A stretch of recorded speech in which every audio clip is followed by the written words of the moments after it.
Сәлем барлықтарыңызға.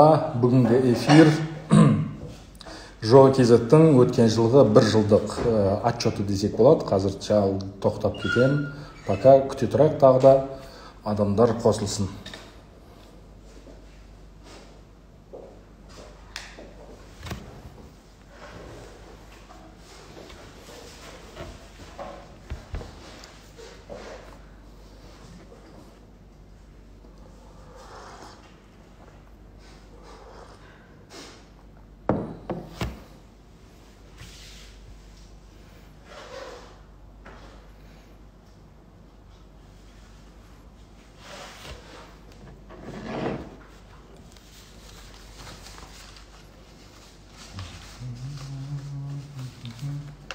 $500 адам болған кезде бастайық. Қазір 415 болыпты.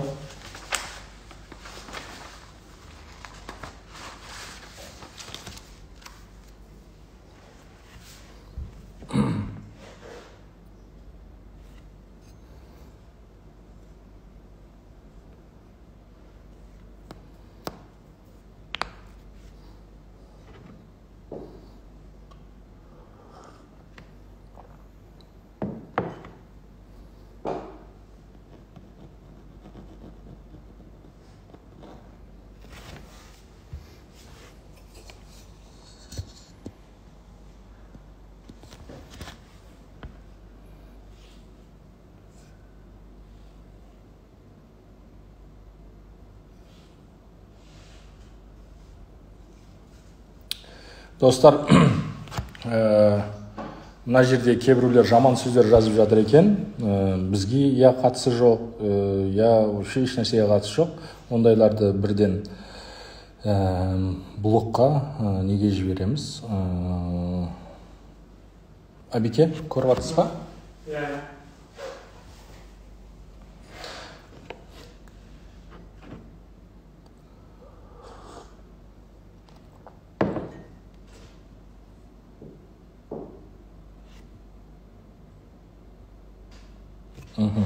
Все, жігіттер, қыздар, оқырмандар, құрметті 500 көрерменнен асты қазір.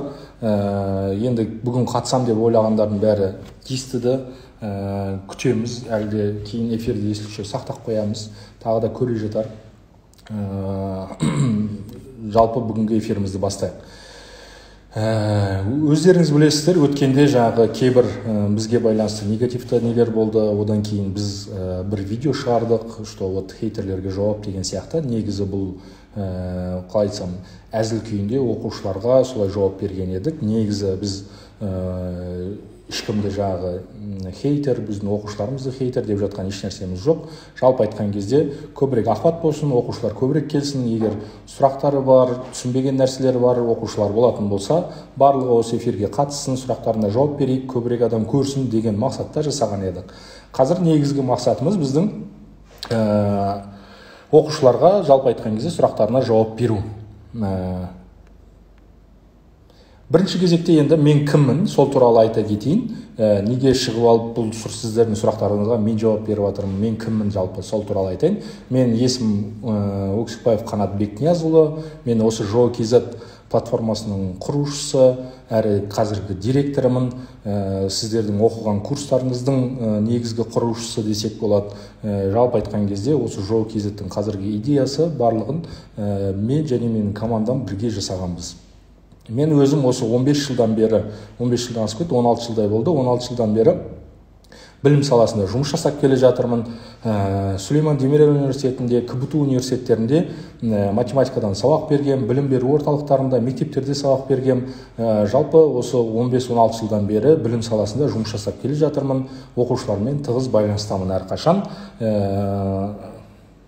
Сіздердің сұрақтарыңызға мен жауап беремін.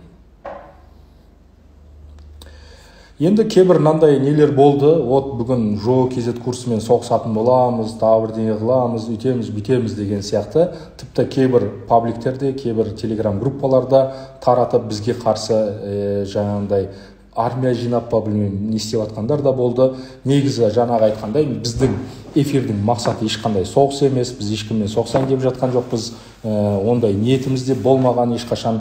Біздің ниетіміз, мақсатымыз тек қана оқушыларға көмектесу. Егер түсініспеушілік, кейбір түсінбеген нәрселер болатын болса, солардың барлығына жауап беру, өзіміздің позицияны айту десек болады да, жалпы айтқан кезде. Және бүгінгі бір жыл өтті десек болады. Жаңа августтен бері енді бір жылға жақындап қалды. Өткен жылы сол оқу жылындағы кішігірім отчетная встреча десек болады, яғни есеп беру кездесуі, өзіміздің оқырмандарға, приложение оқырмандарына, курс сатып алған курстағы оқушыларға, ата-аналарға, бүкіл біздің жанашырларымызға барлығына бір есеп беру кездесуі деп санасаңыздар болады. Біз курсымыз қалай өтті, қандай нәтижелер болды, қандай білмеймін ұнамаған жерлері болды, жалпы барлығын бүгін сіздерге ашық түрде айтатын боламыз. Менің ойымша біз сияқты ашық компания жоқ нарықта, бүкіл цифраларын болсын, барлық нәрселерін ашық айтатын компаниялардың біріміз. Яғни ешкіммен соғысайын деп жатқан жоқ бүгін.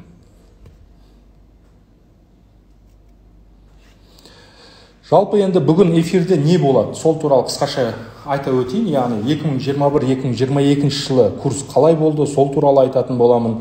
Оның ішінде бөле детально кететін болсақ, біздің енгізген жаңашылықтың бірі, Қазақстанда бірінші рет енгізген адаптивті білім беру туралы, біздің курстың мақсаты қандай еді, гарантия туралы көбісінің жаңа уайымдап жатқан нәрсесі, консультация туралы, осы біздің берген білімнің бір жылдың нәтижесі қандай болды, соңынан міндетті түрде соңына дейін көріңіздер.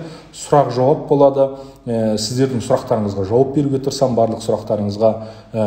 Жаңа сезонда, осы жаңа потокта, жаңа оқу жылында біздің курсымыз қандай болады, жаңадан тіркелгісі келген оқушыларды не күтіп тұр, сол туралы айтатын боламын.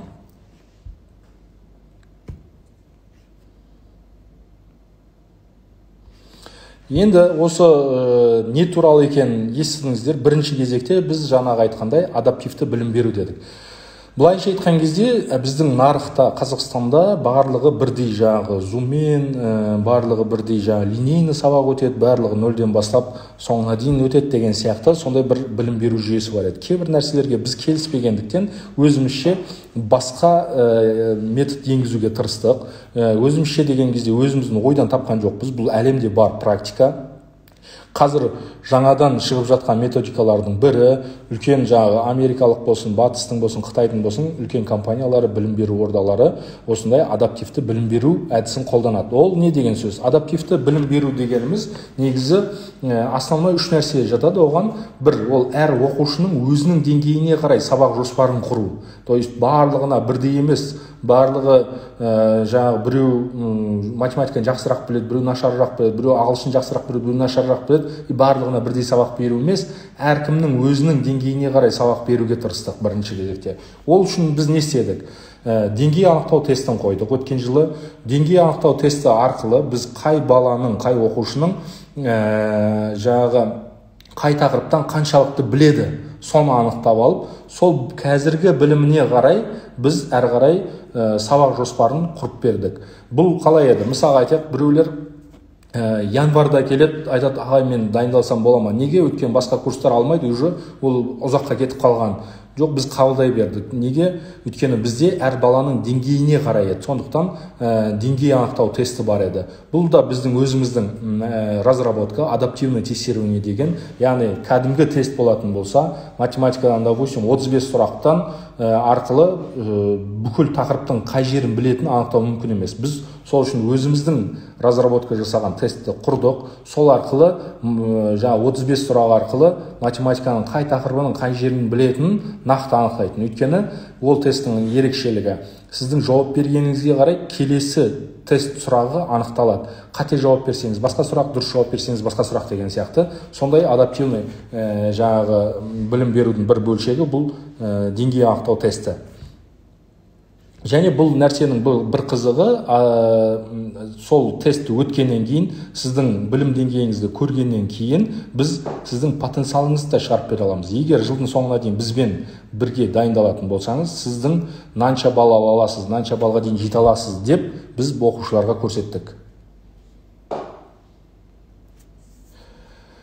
Және екінші бір ерекшелігі бұл адаптивті тестілеудің үйрену жылдамдығына қарай әркімнің да. Мысалға айтайық, біреулер тез үйренеді, біреулер жай үйренеді. Кейбіреулер мысалы бірден ұқпайды кейбір нәрселерді, қайта қайталау керек болады. Мысалға мына жерде Наз деген бір қарындасымыз, не деп жазған? Жұлдыз деген нәрсе айтылды, именно осы неге байланысты, үйрену жылдамдығына байланысты жерін оқиын. Тапсырғанмен ертеңгі сабағым ашылмай қалды дейді. Не үшін қойдық? Соған ренжіген да негізінде. Мысалы, реніші сабағы ашылмаған үшін реніштерінің бірі дейді. Не үшін ашылмайды? Өйткені бүгінгі тақырыптарды толық қамтымайынша, бүгінгі тақырыпты толық түсінбейінше, келесі тақырыпқа өту мағынасыз. Мысалға айтайық, квадрат теңдеуді шығару білмейтін болсаңыз, сізге квадрат теңдеу құруға арналған мәселе есептерді шығара алмайсыз. Квадрат теңдеудің толық түсінбей, есептердің бәрін шығармай, жаттығуларын шығармай, келесі тақырыпқа өту мағынасыз. Мысалға айтайық, көрсеткіштік теңдеуді түсінбей, логарифмге өте алмайсыз. Туындыны түсінбей, интегралға өте алмайсыз деген сияқты келесі тақырыптарды өту мағынасыз. Бірақ оған оқушылар не істейді? Ренжиді. Неге менің келесі тақырыбым ашылмайды? Ашылмайды себебі тақырыпты до конца үйренбегенсіз. Оны қалай білеміз? Сіздің орындаған тапсырмаларыңыздың дұрыстық көрсеткіші. Қанша пайызын дұрыс орындадыңыз, қанша пайызын қате орындадыңыз. Қате орындаған болсаңыз, ертесіне ол тақырыптар сізге қайтып келеді. Яғни, біреу бар, дұрыс орындап, тез өтіп кетуі мүмкін.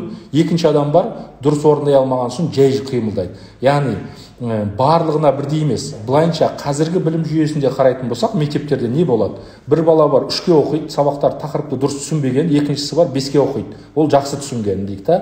Бірақ екеуі де келесі 90 бірдей тақырыптарды өте береді.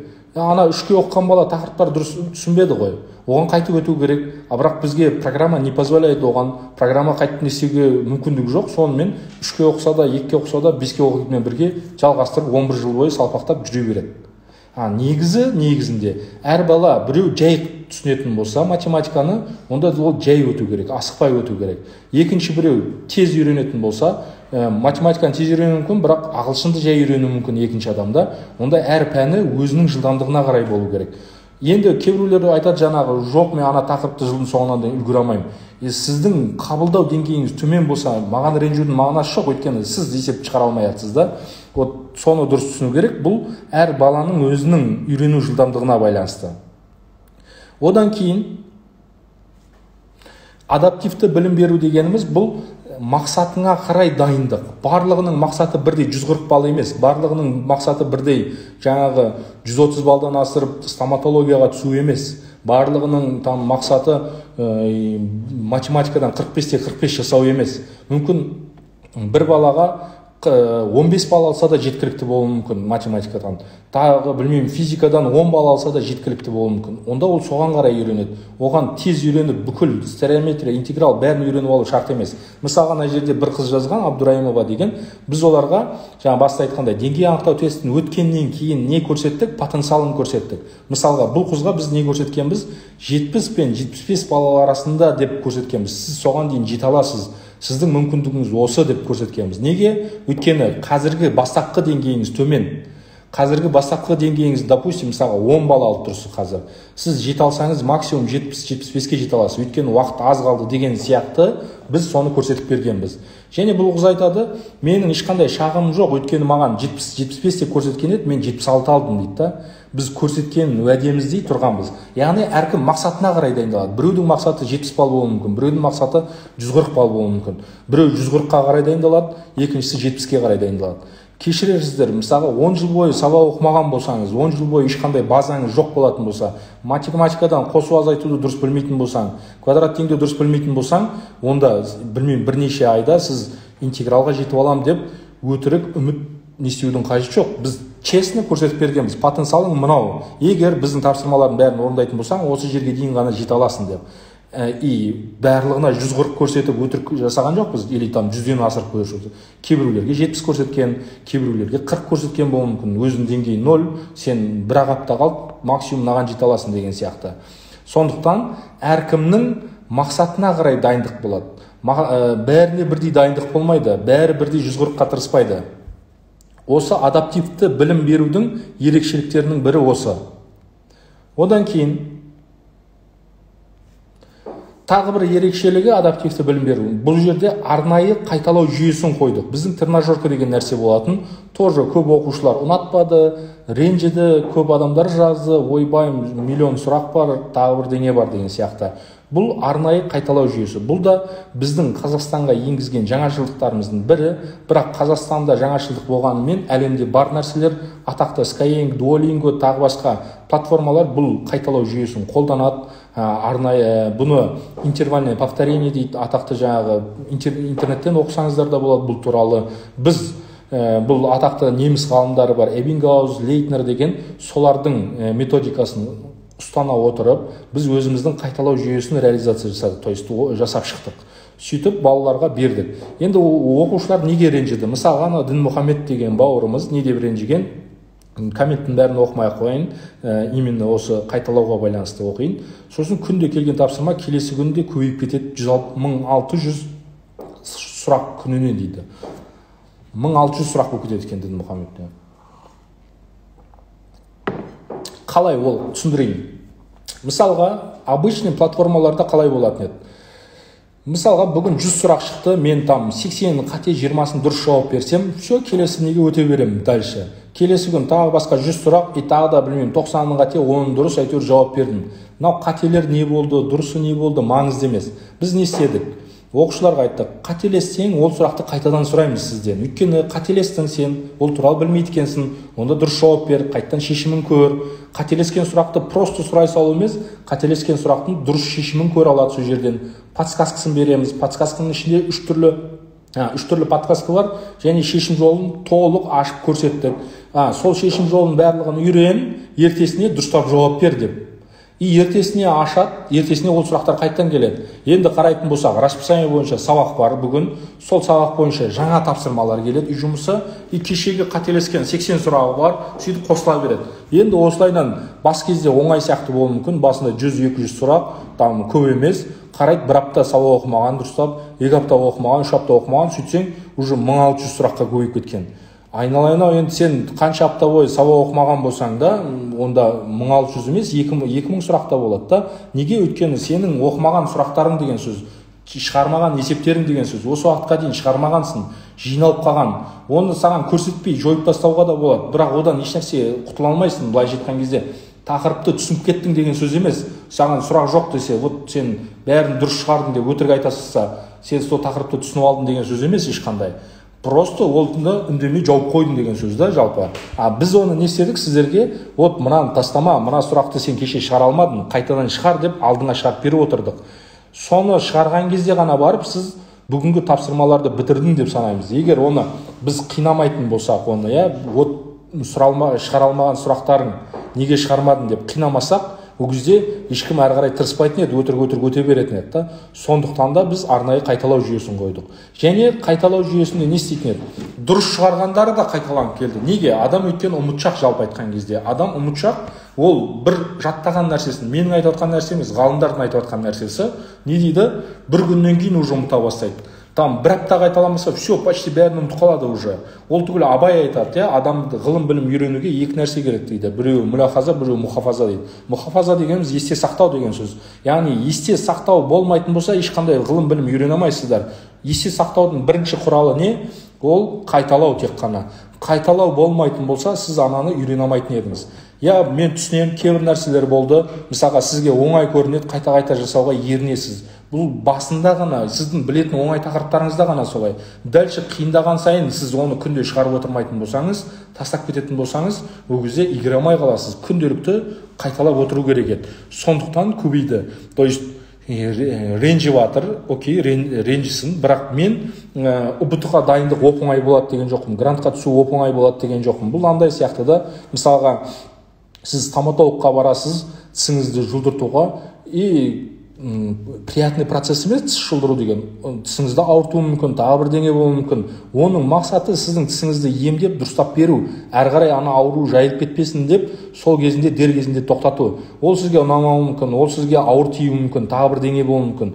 Жолда сіз оны білмеймін, ашуланып стоматологты ұрып жіберуіңіз де мүмкін. Бірақ стоматологтың мақсаты сізді емдеу болғандықтан оған көңіл бөлмей, дальше сізге ауырса да, ол сіздің тісіңізді жұлады, шұқылайтын жерін шұқылайды да, жалпы айтқан кезде. тура сол сияқты мүмкін саған 1600 сұрақ ұнамаған шығар, бірақ сіз сол тақырыпты игеру үшін ол керек еді да сізге. Және ол алдыңғы өзіңіздің ерініп шығара алмаған сұрақтарыңыз жиналып қалған, жалпы айтқан кезде. Бұл былайша айтқан кезде өзіңіздің еріншектігіңізді мойындай алмау деген сөз. Өзіңіздің ерініп оқымаған сабақтарыңызды басқаға жауып, оңай құтыла салу. Кім кінәлі? Вот ЖО.кз кінәлі, сұрақ көп бере береді дей салу. Жоқ, сен жігіт сияқты шығару керек едің, онда 1600 сұрақ көп, бір нәрсе демей. Дальше не бар еді бізде? Тек қана бұл адаптивті білім беру емес, сонымен қатар қосымша не нәрселер жасадық сіздерге. Осы жаңа әдісті енгіздік. Сонымен қатар біз сіздерге апталық тестілеу енгіздік. Бұл апталық тестілеу біздің ерекшелігі, бұл нарықта ешкімде жоқ. Тіпті ұлттық тестілеу орталығында да бұндай емес. Мен сіздерге сеніммен бір жыл бойы осындай керемет өнімді сіздерге ұсынып келгеніме қуанышпен айта аламын. Апталық тестілеуде біріншіден тапсырмалардың шешімін көрсеттік. Яғни кейбір оқушылар болды, курс сатып алмаса да осы апталық тестілеу арқылы дайындалған қаншама оқушы болды да. Мен цифрасын соңына қарай тағы айта кетемін, бұның қанша адам тапсырды, не істеді. Әрбір тесттің шешімімен көрсеттік. Яғни тек қана Б нұсқасы дұрыс, С нұсқасы дұрыс деген сияқты емес, Б нұсқасы дұрыс, шешім жолы былай деп, шешім жолын барлығын көрсетіп шықтық. Одан бөлек тақырыптық талдау қойдық. Яғни тест тапсыру арқылы соңында қай тақырыптардан жақсысыз, қай тақырыптардан әлсізсіз, соны көре аласыз. Оны да біз енгіздік, басқа ешкімде жоқ еді. Және қаншама 10 мыңдаған, 20 мыңдаған оқушылардың арасында сіздің рейтингіңіз қандай еді? Бірінші орында тұрсыз ба, екінші орында тұрсыз ба, әлде 10 мыңыншы орында тұрсыз ба, соны көре алатын едіңіз. Бұл рейтинг қай кезде маңызды болады? Рейтингтің маңыздылығы оқушы саны көп болған кезде. Егер 10 оқушының арасында бірінші тұрмын ба, әлде 10 мың оқушының арасында бірінші тұрмын ба? Соны көру үшін өте маңызды. Мына жерде мысалға бір суретін шығарып қойдым. Өздеріңіздер білесіздер, апта сайын қойып отырдық, апта қорытындысы шығып отырды каждый понедельник. Шерчик деген жігіт па, білмеймін, 140 алған екен, Гүлмери 136 деген сияқты, Димашпен ғой деген 136 алған екен. Осылайынан рейтингі шығып отыр. Және әркім өзінікін көре алады, жаңағы тақырыптық талдауын көре алады, және тапсырмалардың шешім қатемен жұмыс жасай алатын осындай бір өнім ұсындық сіздерге. Қосымша. Одан бөлек қосымша не бердік сіздерге? Ұлттық тестілеу орталығымен интеграция жасадық. Ешбір платформада сіз біздікіндей жаңағы қаңтар ұбытысы, наурыз ұбытысы, негізгі ұбытылар деген сияқты еніңізді енгізу арқылы ұбыту нәтижесін көру, бірден көру. Ыңғайсыз іздеп, газеттен іздеу деген сияқты, білмеймін, нелердің арасынан іздеу деген нәрсе жоқ. Сіздің өзіңіздің күнделікті қолданып жүрген платформаңыздан ұбыту нәтижеңізді көре алатын мүмкіндік ұсындық. Мұны біз қақтан да біле аламыз. Көптеген оқушылар өзінің нәтижесін Инстаграмда жариялаған кезде біздің платформадан көріп, соны скриндеп жариялап атқанын біз күнде байқап отырамыз, және оны қуанышпен көреміз де, жалпы айтқан кезде. Одан бөлек тағы не жасадық сіздерге қосымша? Грантқа түсу мүмкіндігі. Біздің ең популярный функциямыз десек болады. ЖО.кз платформасы осы функциядан басталған. Басында Excel болған, кейін сайт болды, кейін осы приложениеде де осы грантқа түсу мүмкіндігін қойдық. Кейбіреулер айтады, мынау өтірік, тағы бір нәрсе деген сияқты. Жарайды, өздеріңіз білесіздер, бірақ мен сізге қысқа ғана бір статистика айтайын. Біздің осы грантқа түсу мүмкіндігін 4 миллион рет қараған. 4 миллион рет қарап, адамдар өзінің болашақ мамандықтарын таңдады, болашақ университеттерін таңдады. Қай жаққа түссем дұрысырақ болады деген сияқты, осыған қарап, грант конкурсында дұрыс таңдау жасауға көмектестік. 4 миллион рет қарады. Егер бұл дұрыс емес болатын болса, жаңа тағы басқа бірдеңе болатын болса, бұны ешкім қолданбас еді. Бұл біздің жаңағы көрсеткен прогнозымыздың, көрсетілген проценттердің дұрыстығын біз жыл сайын өлшеп отырамыз. Осы 3-4 жылдан бері жасап келе жатыр. Бұның дұрыстығы 98-99%-ға дұрыс шығады. Біз жыл сайын грант нәтижесі шыққаннан кейін оны өлшеп отырамыз, жалпы айтқан кезде.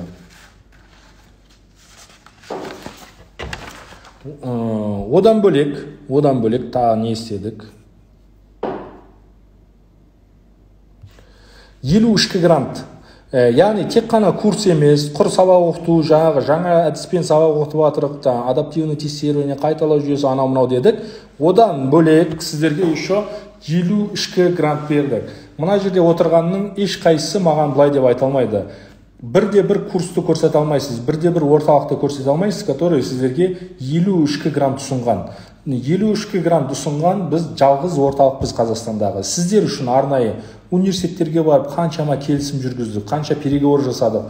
Университеттердің бәрі келісе қою оп-оңай емес. Олардың жаңағы ректорымен сөйлес, тағы басқа маркетинг бөлімімен сөйлес, тағы басқалармен сөйлес.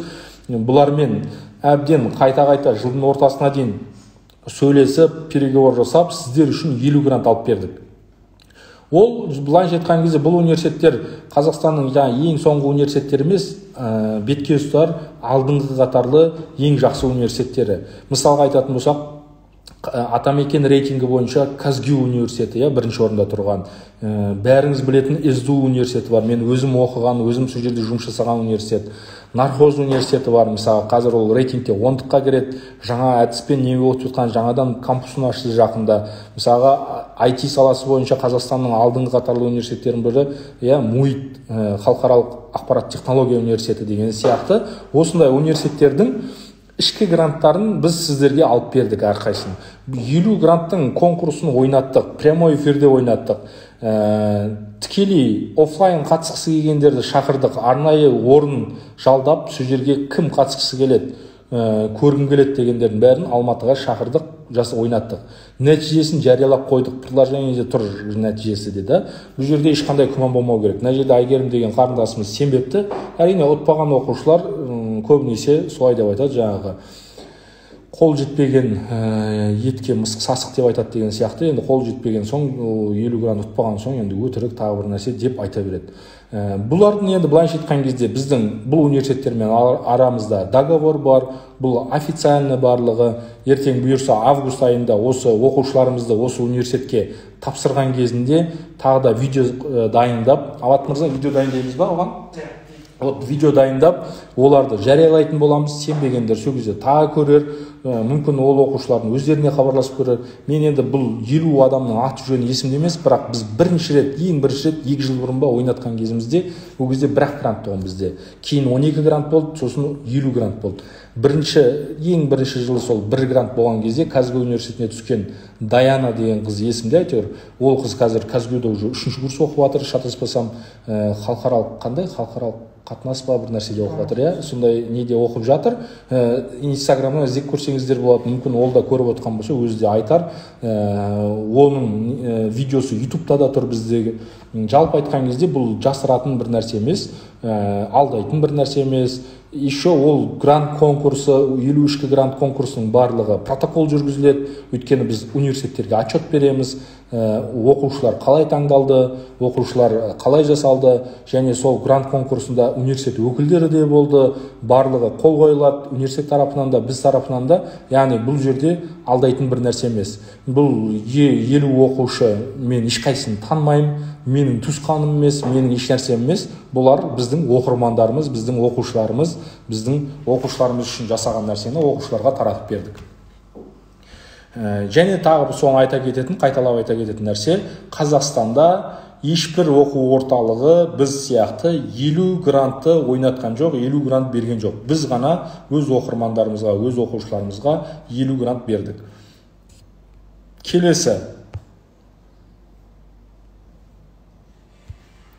Курс мақсаты қандай? Курс мақсаты туралы айтсақ, енді жаңағы курстың өзі қалай болды, оның қосымша не нәрселер бердік, енді курстың мақсатын айтайын.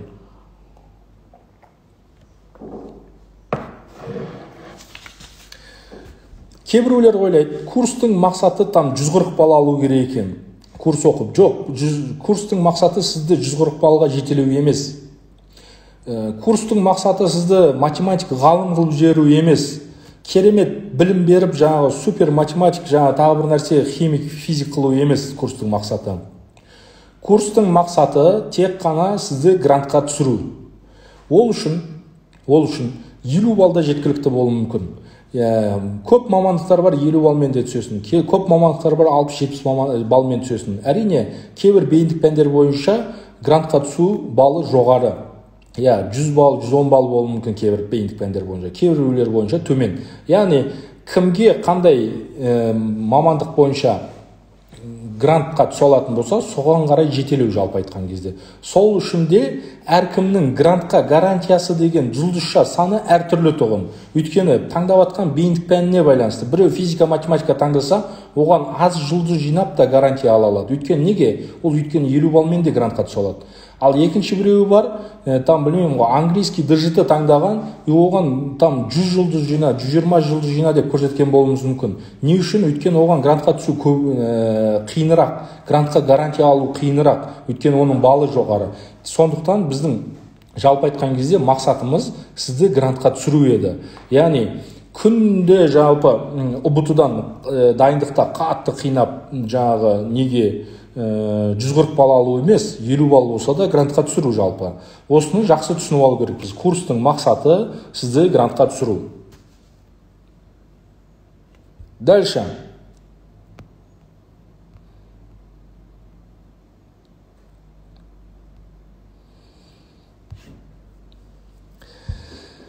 Енді гарантия жайлы, біраз адам сол гарантия жайлы недовольствосын, ренішін, тағы бірдеңелерін жазып жатты. Гарантияның жұлдызға не қатысы бар? Шерхан деген, или Зейнеп деген қарындасымыз жазыпты.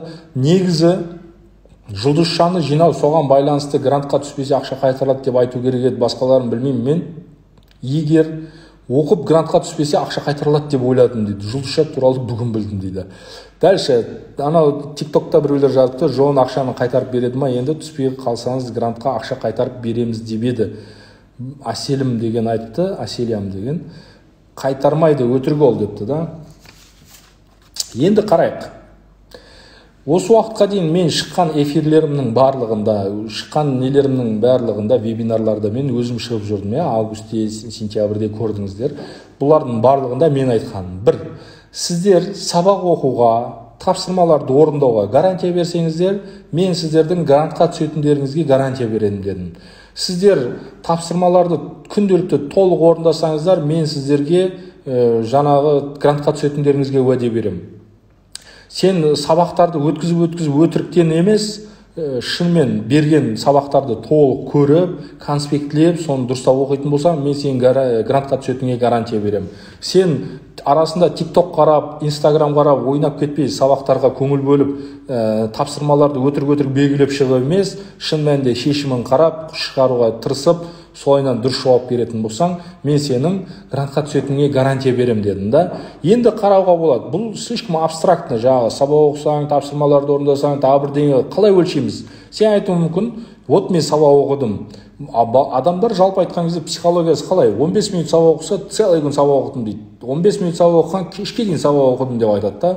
Үзіп таған, білмеймін, жырып бірдеңе қылған, бірақ айтады, вот мен азынан кешке дейін, таңға дейін отырдым дейді. Сөйтсең, таңға дейін TikTok қарап отырғанда, білмеймін, тағы бірдеңе қылып отырған. Вот қалай өлшейміз да, сіздің шынымен сабақ оқыдыңыз ба, әлде өтірік оқыдыңыз ба? Қалай білеміз? Шынымен видеоларды дұрыстап қарап шықтың ба, әлде өтірік қарап шықтың ба? Шынымен тапсырмаларды дұрыс шешімін қарадың ба, әлде өтірік істедің ба? Қалай білеміз? Оның тек бір көрсеткіші бар. Біз айттық, вот жұлдызша бар дедік. Күнделікті тапсырманың барлығын орындайтын болсаңыздар, сол бір жұлдызша аласыз. Соның көрсеткіші сол. Жарайды, сіз бүгін қателестіңіз, өтірік орындадыңыз. Онда одан құтыла алмайсыз. Ертесіне сол сұрақтар қайтып келеді сізге. Ондай болмайтын болса, күнде өтірік орындап жұлдыз ала беретін едік қой онда. Как будто орындаған сияқты боласың, сөйтсең өтірік белгілеп шыққансың. Жоқ, олай жарамайды. Күнде сіздің қателескен сұрақтарыңыз қайтып келеді сізге. Толық орындау керексіз. Толық орындамасаң, 1045 сұрақ келеді онда, дұрыс орындамайтын болсақ. Вот жұлдызша сіздің тапсырма орындағаныңыздың көрсеткіші. Мен жыл бойы сізді алдаған жоқпын. Сізге де көрініп тұрды, маған да көрініп тұрды. Кімнің қанша жұлдыз алғаны. Кез келген оқушы өзінің платформасының төбесінде вот сіздің грантқа жетпей тұрғаны мынанша жұлдыз деп көрсетіп тұрды. Күнде жұлдыз алдың ба, алмадың ба көрсетіп тұрды. Молодец, бүгінгі тапсырмалар толық орындадың, жұлдыз алдың деп көрсетіп тұрды. Бұған ешкімнің күмәні болмасын. Бұған ешкімді алдаған жоқ.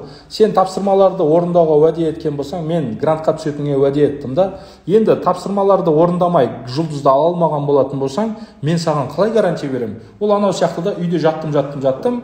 TikTok қарадым, сосын маған гарантия бер. Айналайын-ау, қалай гарантия берем мен саған? Егер сен сабақ оқымаған болсаң, сен өз жағыңды орындамаған болсаң, мен саған қалай гарантия берем да? Вот логикаға сыймайды. Сонда сіз ақшаны не үшін төледіңіз, егер сабақ оқымайтын болсаңыз?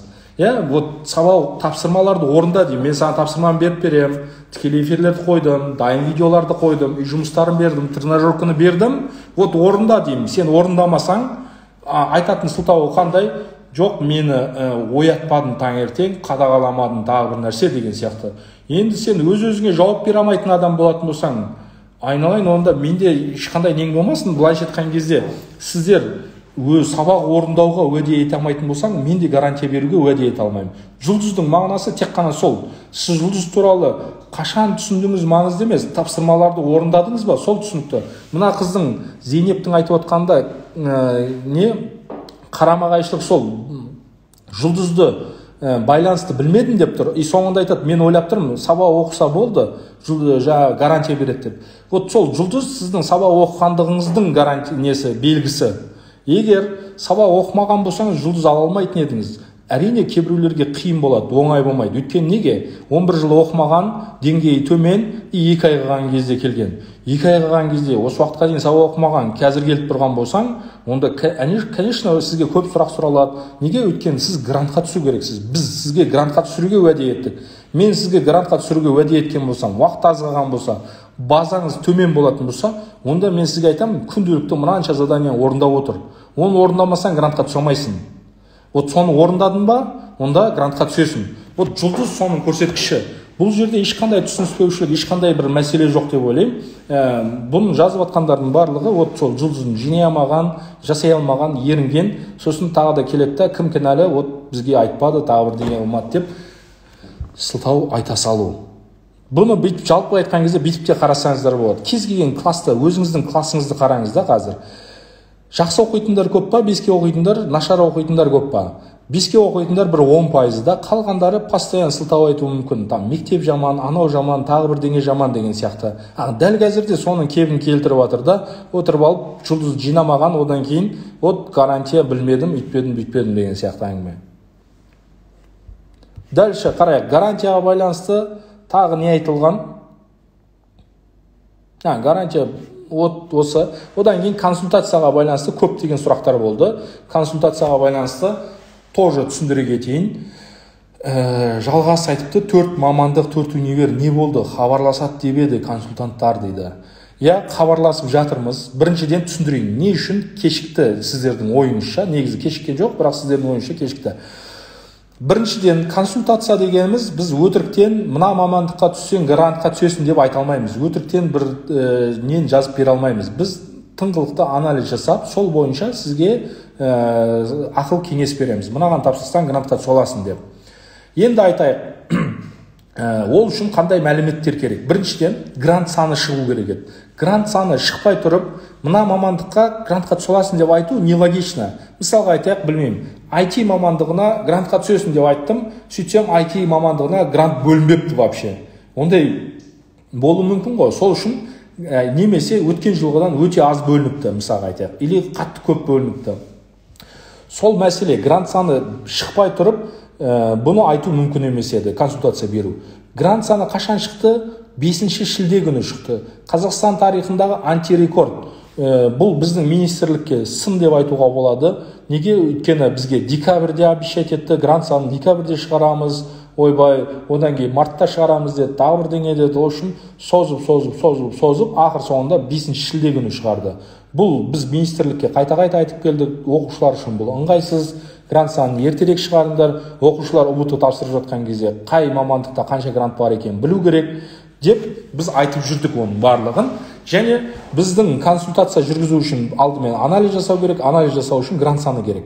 Екінші нәрсе, ұбт статистикасы керек еді. ұбт қашан бітті? 5-ші шілде бітті. 5-ші шілдеге дейін ұбт тапсырып, адамдар тапсырып жатты. Енді сіз тапсырып жатқан болуыңыз мүмкін, сіздің жақсырақ нәтижеңіз болуы мүмкін. Сіздің жақсы нәтижеңізді, білмеймін, нәтижеңізді толық көрмейінше сізге қалай консультация береміз? Немесе біз сол ұбт статистикасын алып, толықтай анализ жасау керекпіз. Кім қанша бала алды? Оны біз қалай жасаймыз? Біз жаңағы айтқандай ұлттық тестілеу орталығымен серіктестігіміз бар, статистикалық мәліметтер, ақпараттық негізде біз серіктеспіз. Сондықтан біз сол статистиканы анализ жасай отыра, біз оқушылардың кім қанша алды және жаңағы сол статистикаға сүйене отыра грантқа түсе ала ма, түсе алмай ма, соны анализ жасап прогноз жасалады. Одан кейін өткен жылғы мәліметтерді қарастырамыз. Өткен жылғы мәліметтер бойынша кім қай жаққа тапсырды, қай мамандыққа сұраныс көп деген сияқты, немесе біздің платформада кім қандай мамандықтарды таңдап жатыр, қай жаққа қарай бет бұрып жатыр деген сияқты мәліметтердің бәрін анализ жасай отыра, біз сізде осы 2022 жылға прогноз жасалады. Прогноз жасап, біз не істейміз? Сол бойынша сіздерге консультация береміз. Енді 5 шілде шықты, одан кейін біз өзіміздің алдын ала жасалған алгоритм бойынша 2-3 күн бойы біз соны анализін жасадық. Одан кейін барып біз консультацияны бастадық. Шамамен 7-8-деріне қарай. Сол уақыттан бері біз консультация жүргізіп келе жатырмыз. Осы енді прогноз, бұл біздің консультацияны айтатын болсақ, консультация осы уақытқа дейін жасалған прогноздарымыз бағана айтып кеткендей, нәтижесі 98-99% дұрыс нәтиже көрсетіп келді. Өйткені бұны мықты аналитик мамандар жасайды. Бір мұғалім, жаңағы блогер, тағы біреу, маркетолог жасамайды. Бұны арнайы аналитик мамандар осыны отырып зерттеп сіздерге прогноз жасалады. Өткен жылдар болған, енді біз өткен жылдар консультация жасаған кезде биылғы сияқты кейбір университет тарапынан да бізге хейт болған тұғында. Айтқан, сендер не көріп келсіңдер ма, қалай айтасыңдар, өтірік айтпасаңдар, неге бүйтесіңдер деген сияқты әңгімелер болған жоқ емес, өткен жылда болды. Ол кезде оқушылар тарапынан емес, университеттер тарапынан болған тұғын. Біз сол кезде де түсіндіргенбіз. Енді мысал келтірейін сіздерге. Ертең жаңбыр жауатын туралы айту үшін көріпкел болу шарт емес. Ол үшін метеоролог өздерінің әдістері бар, қалай болжам жасайтын, білмеймін, бұлт келе жатыр, бұлттың құрамы мынандай болатын болса жаңбыр жауады деген сияқты өзінің несі бар. Или мынау не сияқты деп айтуға болады, ол прогноз жасау. Мысалға мен таудың төбесінде тұрмын деп ойлаңыз, бір төбеде, ана жақтан адамдар келе жатыр. Оның алдында үлкен шұңқыр бар.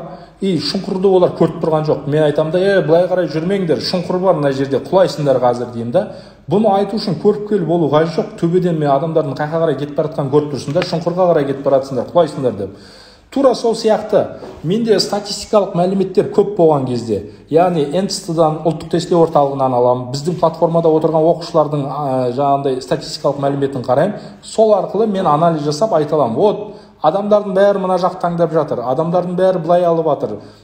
Сол үшін мына жаққа тапсырсаң грантқа түсесің, мына жаққа тапсырсаң түспейсің деп алдын ала айтуға болады, прогноз жасауға болады. Бұл ғылыми әдіс десек болады, бұл ешқандай көріпкелдік емес. Бұны жасау үшін әрине мәліметтер керек.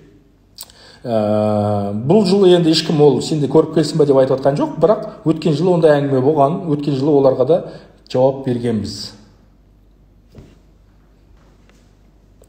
Енді консультацияның екі түрі бар. Біреулер соған байланысты ренжіді да, сол туралы айта кетейін. Бұл емес.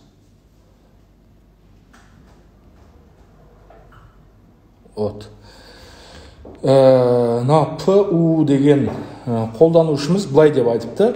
Маған хабарласпады, жаздым, солай жазып жіберді, гарантиясы жоқтарға SMS түрде барады деп жазды, уже ертеңгіден конкурсы тұрым-пырым. В общем, бұл жерде астын сыз қойған жерді көріңіздер, кейбіреулерге SMS-пен барады деген соған ренжіпті.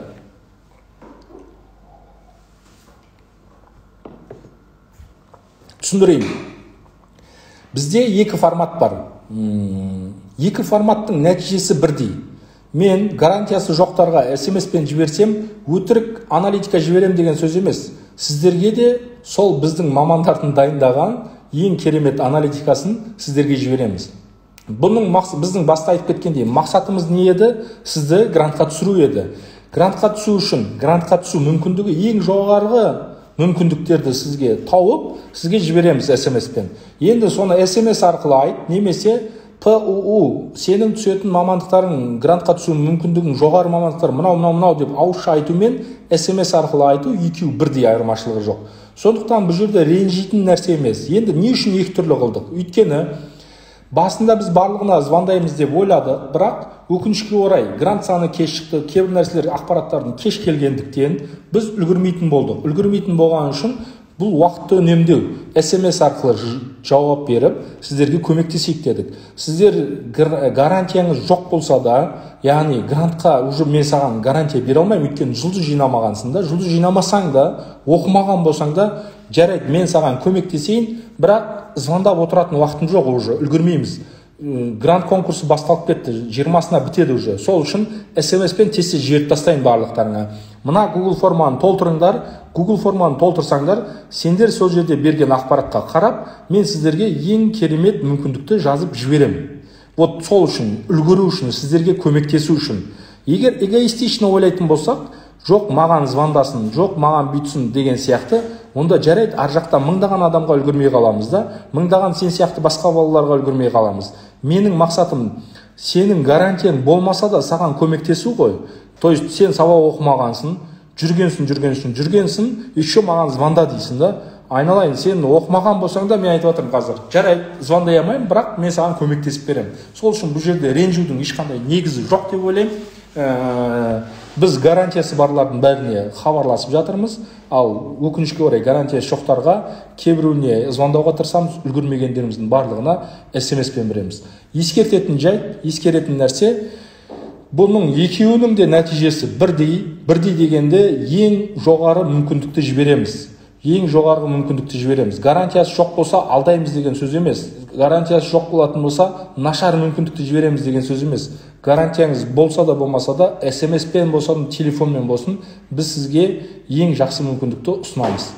Ал енді дальше тағы сұрақ туындайды. Кейбіреулерде мынандай сұрақ бар екен осы гарантия консультацияға байланысты. Кейбіреулер айтады, вот өтірік мамандықтар жазып береді дейді. Мысалға Бағдат Саян не деген? Неге сіздер толық ақпарат бермей? Мысалға жұлдыз жинасаң болды, грантқа гарантия береміз деп алып, артынан сен біз айтқан универді таңдауың керек, әйтпесе гарантия бермейміз деп айтасыздар дейді. Вот осындай нестиковочкаларым бар дейді. Енді қарайық. Біздің курстың мақсаты не дедік? Сізді грантқа түсіру.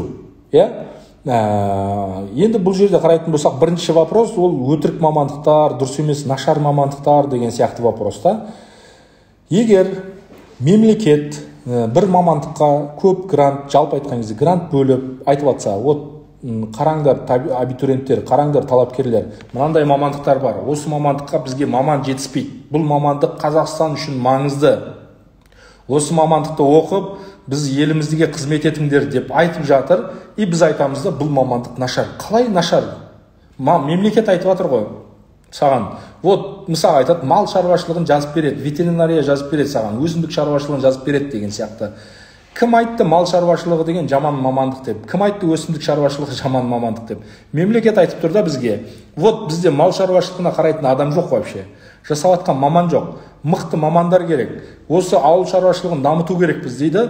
Біз үшін, Қазақстан үшін ауылдық жаңағы халқының 50%-дай ауылдық жерде тұратын Қазақстан үшін ауыл шаруашылығы өте маңызды дейді. Біз айтамыз да ол өтірік мамандық, тағы бір нәрсе деген сияқты. Жоқ, өтірік мамандық емес ешқандай.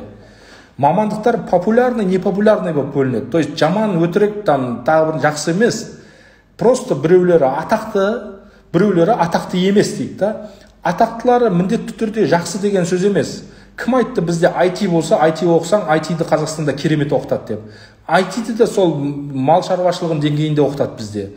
Жалпы айтқан кезде да, то есть жалпы білімнің сапасына күмән бар, бірақ ол мемлекет бөлген мамандықтың барлығы бізге қажет. Бізге керекті жақсы мамандықтар. Мысалға айтайық, Австралия ауыл шаруашылығынан білмеймін, керемет семіз қойлары бар, мықты дамытқан. Неге біз олардың қойын айтамыз? Неге қазақтың қойын айтпаймыз да мысалға? Неге Голландия кішкентай, оңтүстік Қазақстан, Түркістан облысымен жері бірдей ақ, бірақ бүкіл Европада ауыл шаруашылығы, мал шаруашылығы, сүт өнімдері, тағы басқа нәрселермен бірінші орында? Неге біз голландский розаны айтамыз? Неге біз голландский сиырларды айтамыз? Неге голландский сырларды айтамыз? Неге голландский сүттерді айтамыз? Неге қазақстандікін айтпаймыз? Неге ол мамандықтар нашар болу керек та? Сол ауыл шаруашылығын дамытқандықтан олар мықты маман болып отыр, күшті ел болып отыр да. Біз Қазақстан ауыл шаруашылығының өнімдерін бір-ақ рет алатын болсақ, ол елдер 4 рет алады жылына. Вот өтірік мамандық дегеніңіз осы ма? Жоқ. біз жасай алмай жатқан болсақ оны өтірік мамандық деудің қажеті жоқ. Бұл мамандықтардың бәрі жақсы. Қазақстанға керек, және менің мақсатым сіздерді грантқа түсіру. Грантқа түсіру болатын болса, мен сізге грантқа түсе алатын мүмкіндігі жоғары мамандықтың барлығын көрсетіп беріп жатырмын.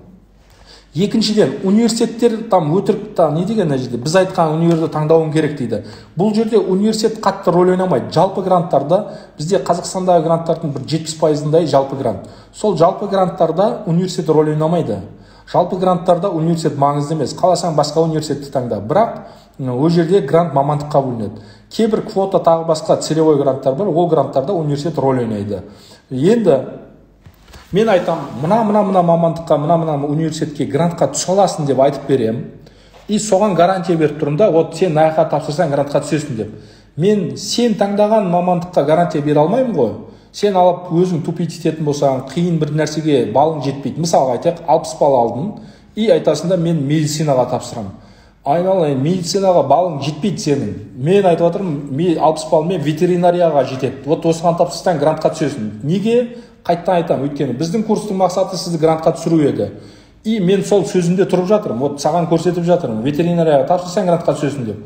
Ал жаңағы медицинаға түсетін болсаң не істей алмайсың деп. Оның яна дайындығына байланысты әрі қарай кететін болса, ол туралы жауап беріп кеттім негізінде. Бірақ жұлдызды жинағанда мүмкін сіз медицинаға түсетін мамандыққа да жететін балл алатын едіңіз. Бірақ жұлдызды жинамаған болсаң, гарантияны жоғалтып алғансың, сосын барып неге емеспен дейсің, неге мен таңдаған университет емес дейді. И өзіңіз ойланып көріңіз, 60 алған бала медицинаға бару да дұрыс емес та. Өйткені Құдай сақтасын, ертең сабақ оқымаған бала ертең бізді емдейтін болса қиын болады да жағдайымыз.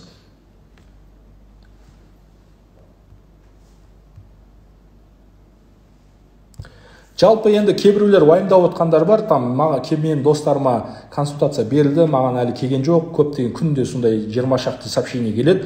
Ешқандай уайымдаудың қажет жоқ. Бүгін бір рилсқа видео шығардық. Бүгін грант конкурсының алғашқы күні болғанымен соңғы күні емес. 20-сына дейін уақыт бар. Не үшін асықпау керек туралы түсіндірдік. 20-сына дейін үлгірсеңіз болды. Егер 20-сына қалсам үлгірмей қалам деп қорқатын болсаңыз, 18-19-на қарай барып тапсырыңыз. Бірақ бүгін әлі 13-і. Сол үшін сәл күте тұрыңыздар. Бізде 8,5 мыңдай оқушы бар дедік. Соның бір 5,5 мыңдайына біз уже консультация беріп тастадық. Қалған 3 мыңдай оқушыға осы 2-3 күн шамасында консультация беріп тастаймыз. SMS-пен жібереміз, хабарлама. Уайымдайтын еш нәрсе жоқ. Еще бізге хабарласып жатқандарға да біз өздеріне де айтып дайректте де неде түсіндіріп жатырық осыны. Еш уайымдайтын нәрсе жоқ. SMS хабарламаны күтіңіздер. Google форманы толтырған болсаңыздар, сізге міндетті түрде SMS келеді.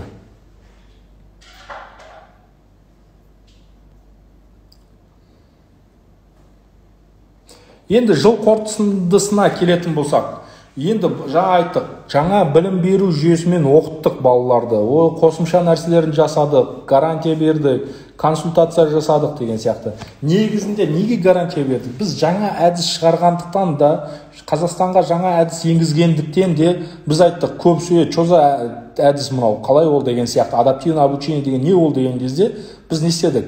Егер бұл жаңа нәрсе болғандықтан сенбейтін болсаңыздар, біз өзіміздің өнімге сенімді болғандықтан біз айттық, вот гарантия береміз. Егер менің методым жүрмей қалса, мен сізге ақшасын қайтарып берем деп. Методым жүрмей қалды деген не сөз? Мен айтқан тапсырмаларды орындап, жұлдыздарыңызды толық жинасаңыз, мен айтқандай қылып сіз мамандықтарды таңдайтын болсаңыз, грантқа түсесіз деп отырмын. Түспейтін болсаңыз, мен сізге ақшасын қайтарып беруге дайынмын. Неге? Өйткені мен өзімнің өніміме сенімдімін. Сондықтан мен ақшасын қайтарып беруге дайынмын, гарантия берем деп айттық. Гарантияны өткен жылы нарықта бізден басқа ешкім айтпады. Ешкім сізге ақша қайтарып берем деп уәде еткен жоқ. Нарықта тек қана біз гарантия бердік. Не үшін? Өйткені жаңа өнім енгіздік. Бұл біздің жаңа біреулер ойлайды, маркетинге оқиды, тағы бір нәрсе. Жоқ, бұл біз жаңа өнім енгізгендіктен, сол жаңа өнімге адамдарға сенімділігін айту үшін, вот мен өз өніміме уверенмін, сен өзіңе уверен болатын болсаң, давай дедік та, былай жатқан кезде. Мен уверен екенімді қалай дәлелдеймін? Айтамын, мен алған ақымды қайтарып берем егер сіз грантқа түспей қалсаңыз. И ол обещание орындаймыз да. Вот ақшаны қайтармайды деп бағана біреу жазды ғой. Ақшаны қайтару уақыты болған жоқ та әлі. Біз айтып отырмыз, грант конкурсы енді болады. Бүгін басталып жатыр, 13-і басталды, 20-сына болады. Одан кейін августтың 5, 10, 15-іне қарай грант результаты шығады. содан кейін грантқа түспей қалсаң, мен саған окей, мә ақшаңды қайтарып беремін. Неге?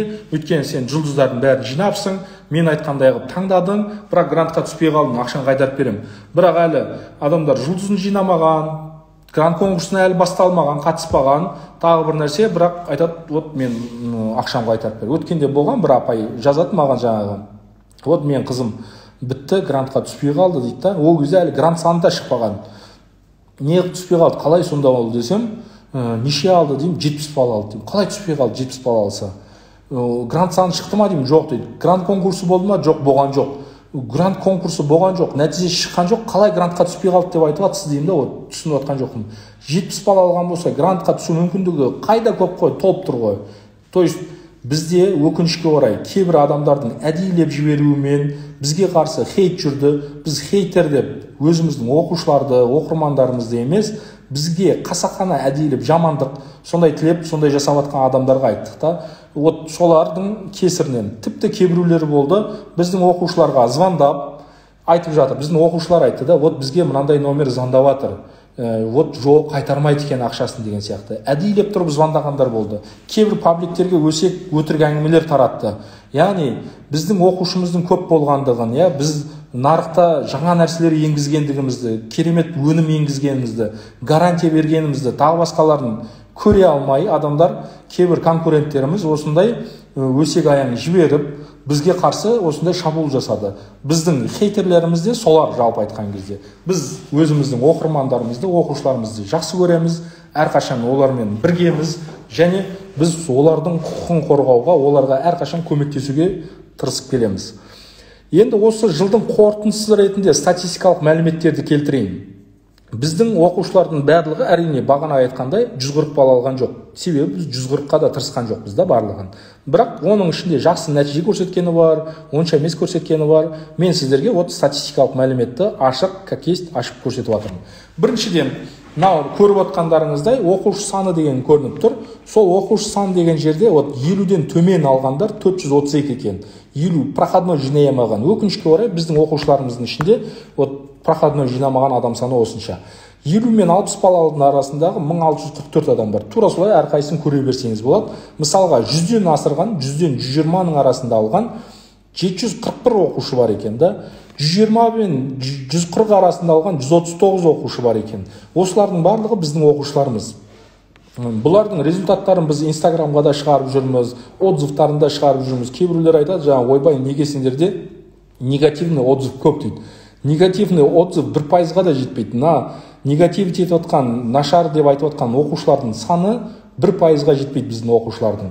Оларды мен комменттердің бәрін оқып шықтым. Білмеймін, жаңағы TikTokта қатты несек кеткен видеолардың комменті, біздің приложениедегі жаңағы посттардың астындағы комменттер барлығын оқып шықтым. Қарасам, жазған адамдардың саны 50-60 шақты ғана. Сол 50-60 адам қайта-қайта жазған. Оның ішінде біздің жауап бергендеріміз бар. Былай жеткен кезде 200 коммент сияқты көрініп тұр. 200 комменттің жартысы да не емес та. Кейбіреулері бар, негізсіз жазған, просто айтады да, білмеймін. Жо кезет мал, жо кезет бір нәрсе деген сияқты. Сол сияқты просто жазғандар да бар да. Кейбіреулері бар, әрине, мысалы, мынау нашар болды деген сияқты. Ондай сұрақтардың барлығына жауап беруге тырыстық, әрине.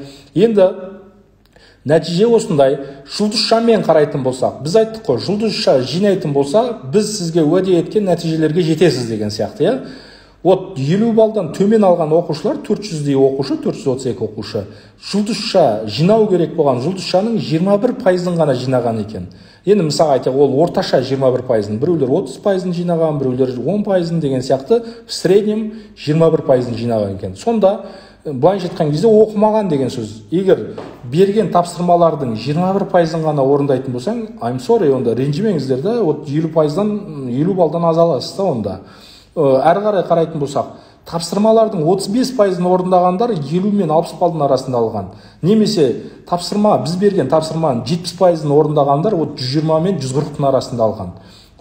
Егер біздің хейтерлер жамандап жатқан, тағы бірдеңе деп жатқандар, сіз біз берген тапсырманы 100%, немесе хотя бы 50% орындаған болсаңыз, сіз осы 80 мен 100 балл арасында спокойно 100 балл алатын едіңіз. Біз мына статистиканы как есть сізге көрсетіп бердік. То есть жұлдызша мен жаңағы ЕНТ-дағы балдың тікелей корреляциясы бар, яғни тікелей байланысты десек болады. Сіздің қалай сабақ оқығандығыңыз сіздің балыңызға тікелей әсер етеді. Одан кейін біз балаларға жаңағы деңгей анықтау тестінен кейін потенциалын көрсеттік. Вот мынанша балға жете аласың деген сияқты. Бізбен бірге дайындалсаң мынанша балға жете аласың. Біз көрсеткен адамдардың қанша потенциал көрсеткен болсақ, вот 80 балға жете аласың, вот сен 100 балға жете аласың деген сияқты көрсеткен болсақ, соның 90% орындалған екен. 90% біз көрсеткен балдан жоғары бал алған екен. Оған жаңағы бағанағы комментті қайттан қойдым. Вот бір қызға біз мына жерде коммент жазған 70-75 деп айтқанбыз, ол 76. Тура сол сияқты оқушыларымыздың 90%-ны айтқан балынан көбірек алған. 90%. Яғни бұл өте үлкен көрсеткіш.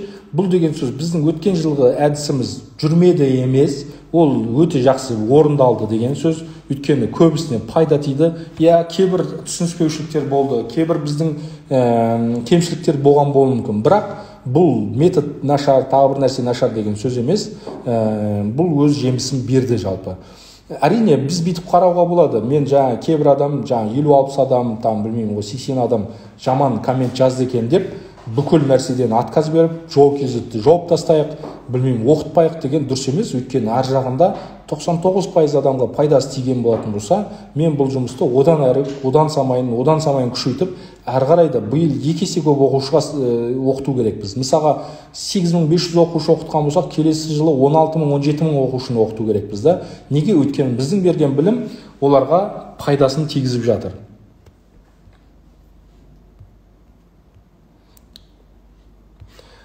Енді біз тек қана курс емеспіз. Көп орталықтар тек қана курс болатын болса, біз өзімізді тек қана курс деп санамаймыз. Больше, чем курс дейді ғой жалпы айтқан кезде. Енді курстан бөлек біз талапкерлер үшін не жасадық?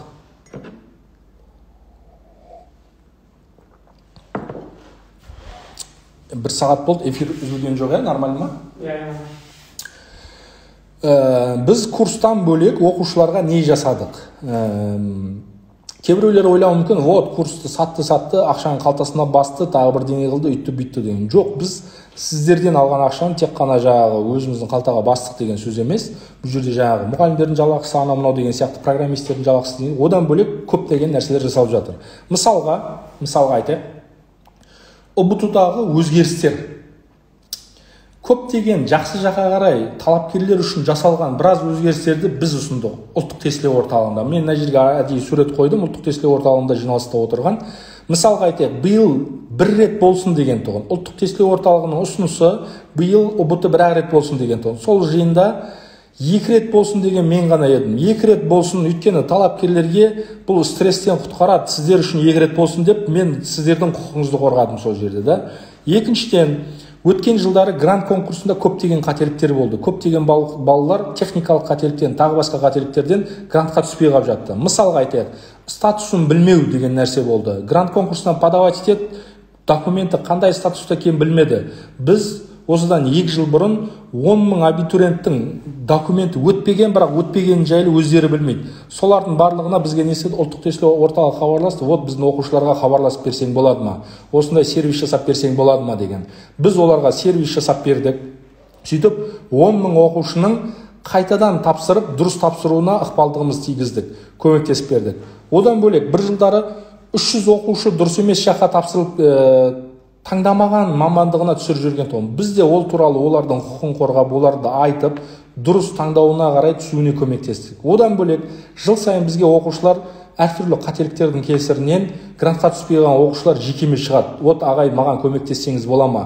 Мен министрлікке жаздым дейді. Ешкім жауап бермейді. Мамам жазды, жауап бермейді. Ұлттық тестілеу орталығына жазды, жауап бермейді. Сіз көмектесесіз ба деген.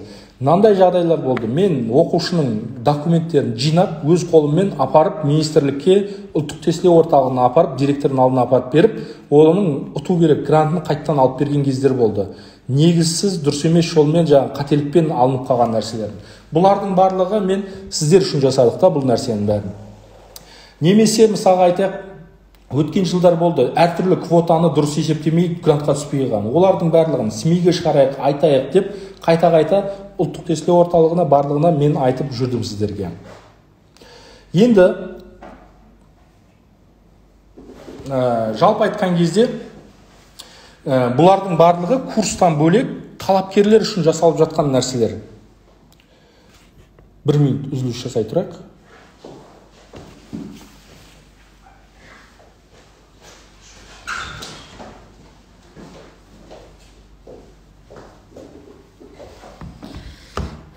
Сәлем оқушылар, қалдарыңыз қалай? Қазір 1-2 минуттан кейін Қанат ағай қайтадан келеді. Мына жақта опросникте көбілеріңіз неге сұрақтарға жауап бермей жатыр деп, неге комментарийлер ашпай жатыр деп сұрап отыр екенсіздер. Комментарийлерді ашамыз, бағана эфирдің басында айтқандай, соңында міндетті түрде ашамыз.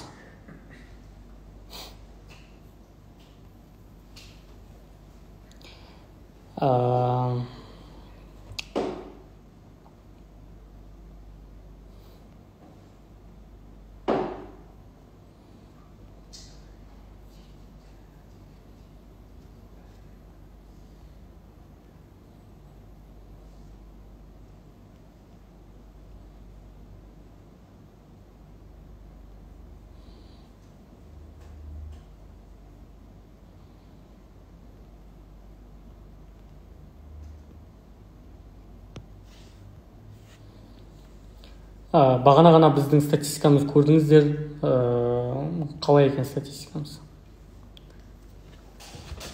Мен тағы бір рет айтып өтейін, бұл жерде.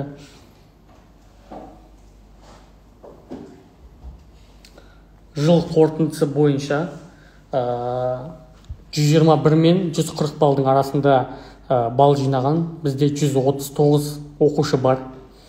Олар жұлдыз санының, яғни біз берген тапсырмалардың 70%-ын орындап, сондай нәтижеге жетіп жатыр. Біз берген тапсырмалардың 60%-ын орындап, 741 оқушы 100 бен 120 балдың арасында алды. Біз берген тапсырмалардың 53%-ын ғана орындап, 81 мен 100 балдың арасында 1978 оқушы жинады. Және де ең көп, 3612 оқушымыз 60 пен 80 балдың арасында жинаған екен. Олар біз берген тапсырмалардың 43%-ын ғана орындаған. Міне Қанеге келді. Мен орын босатайын.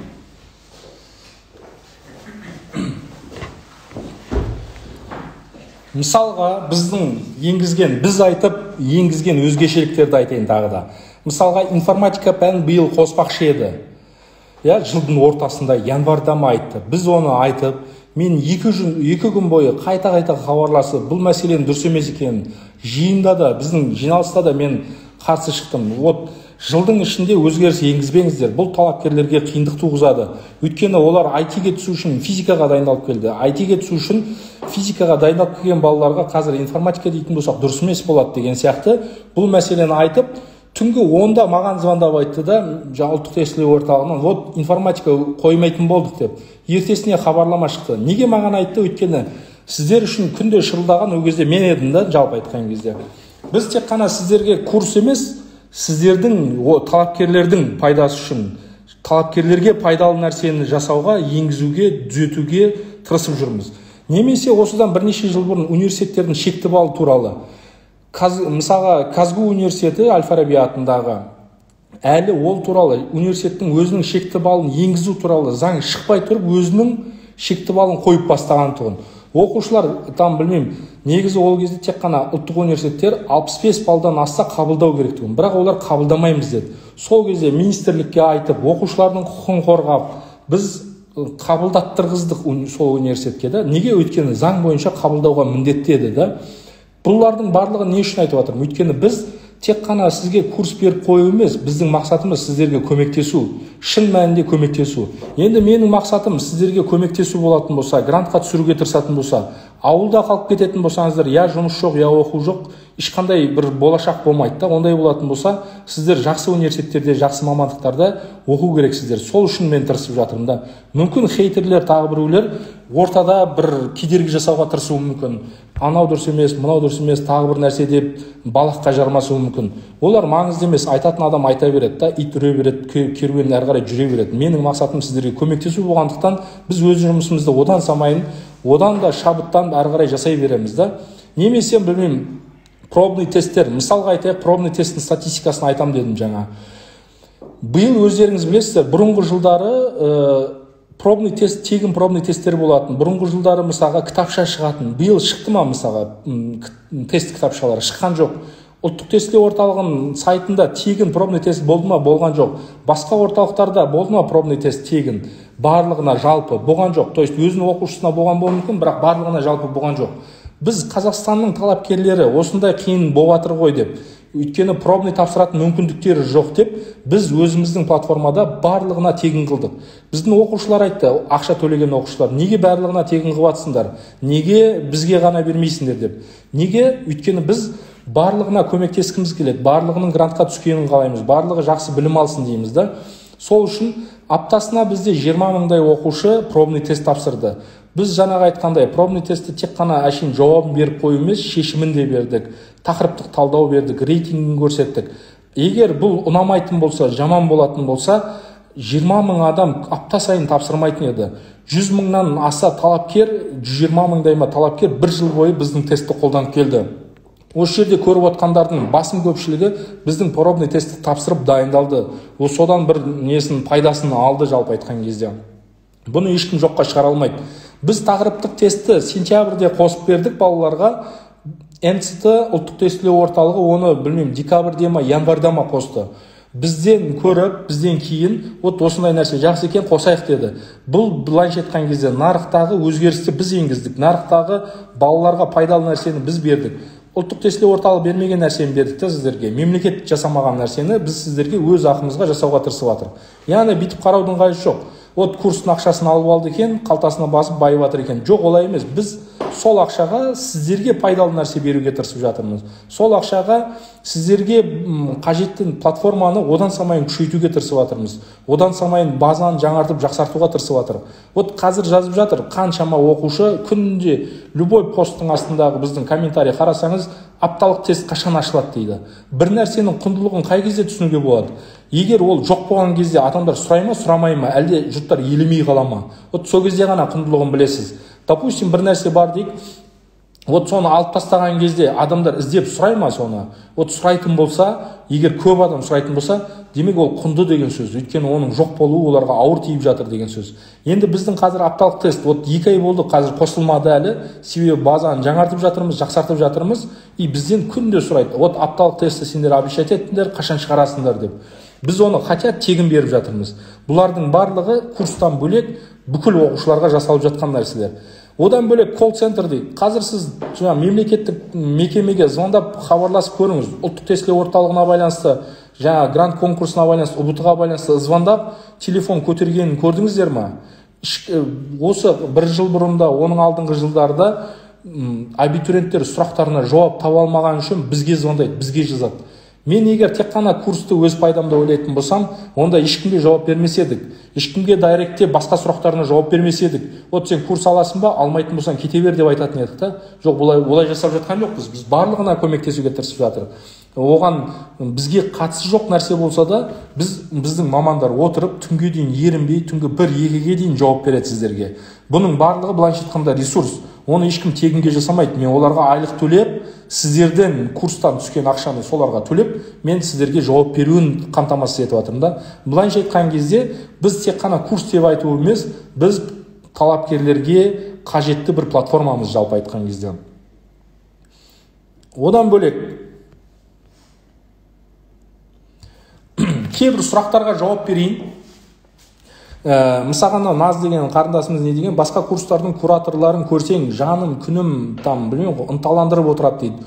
Ұбт тапсырар балаға мотивация керек. Ал мен ондай мотивацияны күттім кураторлардан. Бірақ болмады дейді. Группам талай ұрыс болған, бірдеңе дейді. Даниял айтады, негізі куратор дұрыс жұмыс істемейді, қадағаланбайды, бала оқып жатырған, сосын оқуға ниет қашып кетеді дейді. Енді басқа бір қолданушы айтады, Насиба деген, шүкірулла деген. Жол кезет ұжымы сіздерге үлкен рахмет, ең үздік видео сабақтар, мотивация беріп қолдап жүретін куратор дейді. Тест талдаулар бәрі күшті дейді. Грант иеленетін уақытқа да жетеміз дейді. Енді жалпы айтқан кезде біреулерге мотивация, біздің берген мотивация ұнамаған болуы мүмкін, біреулерге ұнаған болуы мүмкін. Жалпы айтқан кезде бұл жоққа шығармайды. Біз мотивацияны да беріп жатырмыз, қадағалауды да жасап жатырмыз. Иә, біреуге біздің қадағалауымыз жеткіліксіз болған болуы мүмкін. Біреулер айтуы мүмкін, ойбай, мен азында да оятып тұр, ұйқы баспын, ұйықтап қала берем, білмеймін, сабақ уақытысын ұмытып кете берем, в общем, мау баспын, мен оятып тұр, там білмеймін ғой, айтып тұр деуі мүмкін. Біз оны да жасауға тырысып жатырмыз. Бірақ өткен жылы сіз қалағандай қадағалау болмаған болуы мүмкін. Бірақ біз обещать еткен кезде сіз қалағандай қадағалау болады деп обещать еткен жоқпыз ешкімге. Азынан кешке дейін звондап, азынан кешке дейін сұрап отырады деп айтқан жоқпыз ешкімге. Ондай обещание берген жоқпыз, ондай обещание болған жоқ. Мүмкін кейбір курстар солай жасаған шығар, кейбіреулерде сондай болған шығар. Бірақ бізде олай болады деп айтқан жоқпыз. Негізі өткен жылы біздің курсымыз көбірек өз бетінше дайындалуға арналған еді. Өйткені біз тек қана қазір қадағалап басынан ұрып отырып оқыту емес, біз өз бетінше жұмыс жасап, әрі қарай солайынан дамиды деп сенеміз да. Өйткені неге? Шынайы өмірде адам ешкім сізді қадағаламайды. Университетте ол түгел сізді ешкім қадағаламайды. Университеттің өзі көбірек өзіндік жұмысқа мән береді. Өз бетінше жұмыс жасау керек студент, иә. Шын өмірде де егер сіз жалқауланып үйде ұйықтап жата беретін болсаңыз, ешкім сізге айлық төлемейді, жақсы айлық ала алмайсыз. Олай болатын болса, біз қазірден бастап сол нәрсеге үйрену керекпіз. Өз бетімізше оқуға үйрену керекпіз. Ол біреудің мотивациясын күтетін болсақ, өмірде ешқандай жетістікке жете алмаймыз. Біз сырттан мотивация іздеудің мағынасы жоқ. Әрине, бұл бірақ біз сізге мотивация бермейміз, ескертпейміз, қадағалаймыз деген сөз емес. Біз оны да жасауға тырысып жатырмыз. Жарайды, сіздерге сондай қадағалау керек болатын болса, біз оны да жасауға тырысайық. Жарайды, сізді қадағалап отырайық, ескертейік, звондайық, айтайық, сұрайық. Оның барлығын жасауға тырысып жатырмыз. Онда тұрған ешқандай проблема жоқ.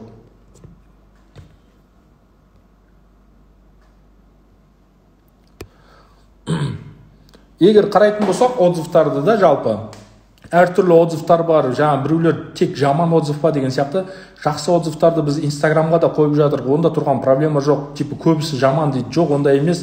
Жаман отзыв жазған, білмеймін, 50-60 оқушы бар, 50-60 шақты ғана адам бар жазып жатқан қайта-қайта. Бірақ бізде 8,5 мың оқушы оқыды, қайталап айтам, 99% риза, 1% ғана қайта-қайта әр жерде жазып жатыр. Және осы моментті қолданып кейбір конкуренттеріміз әдейілеп ушықтырып жатқандар да бар. Өздеріңіз көргендей пабликтерде жазып жатыр, тағы бір жерлерде біз туралы жамандап жазып жатқандар бар. Олардың бәріне сенбеулеріңізді сұраймын. Қарайтын болсақ, міне мына жақта курсқа алғысым шексіз, біраз нәрсені үйрендік, куратордан мотивацияларын ұмытпаймын әсіресе дейді. Әрбір білген сабақтарды түсінікті, қайталау сұрақтар, тақырыптарын есте қалу мүмкіндік береді. Куратор Нұрай апай алғысым шексіз дейді, геодежті 143 дейді. Мысалға Баян Сұлу айтыпты, не дейді? Куратор Арай апайға рахмет дейді. Кураторлардың арза екен да, қарайтын болсаңыз. Жол кезет ұжымына алғысым шексіз. Мен бұл курсқа қатысқаныма өкінбеймін. Өзім үшін ыңғайлы форматта болды. Кейбіреулеріңіз курс алғандарыңызға өкінгендеріңіз бар шығар. Алайда әр адамның өзіне байланысты. Олай біреудің естіген сасық дейді. Ол үшін сасық әңгімелеріңізбен жол кезетті жамандамай-ақ қойыңыздар, өтініш дейді. Жол кезет ұжымына алғысым шексіз дейді. Баян Сұлу, біздің де сізге алғысымыз шексіз.